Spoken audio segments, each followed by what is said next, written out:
因为中华两岸婚姻家庭服务联盟的秘书长齐春英，过去伫中国的一寡身份，即马拢互乌出来，敢有牵涉统战。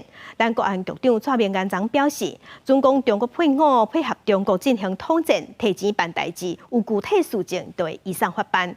而且最近，阁有一个中国配偶是徛出来指控讲，齐春英超故意跳伞伊和台湾红婿婚姻。中华两岸婚姻家庭服务联盟秘书长齐春英因为传说列入民众党无分区的名单，引发议论。伊初五召开记者会，讲伫中国已经无身份，无需要遵守中国法律。这对陆配担任立委是毋是国安的疑问？公安局长蔡明安表示，若是有统战证据，就会办理。只要有接受对岸的指示或相关的资金的挹注，在台湾发展组织的这些违常的行为，我们都会予以关注，也会收集相关的资讯。那只要有具体的证据的话，我们就会移送到司法机关来立案的侦办。对着齐春英是毋是共产党员，蔡明安讲牵涉情报资料，无方便评论个案。也若齐春英爱陆委会主委邱泰三解说，陆配要安怎来放弃中国国籍？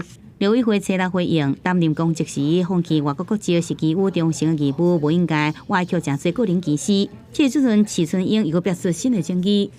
你做出这样的事情，你还配坐在那个道德的制高点上，说自己帮助了多少陆配吗？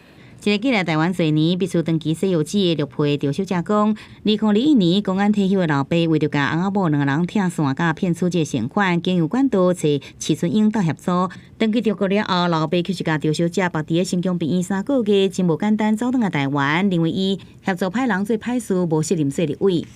我们这么辛苦帮他回去，我们这样的做好事，没有分文的图报酬。这样子在忙他这个事情，她这个老公应该是被利用了。齐春英讲，这个讲法内容不是事实，伊只是提供安慰协助，并无熟悉赵小姐的老爸，伊更加认为赵小姐红婿互人利用。这个日子时阵出面来甲伊攻击，若是继续搬恶意，伊就要提出告诉。记者综合报道。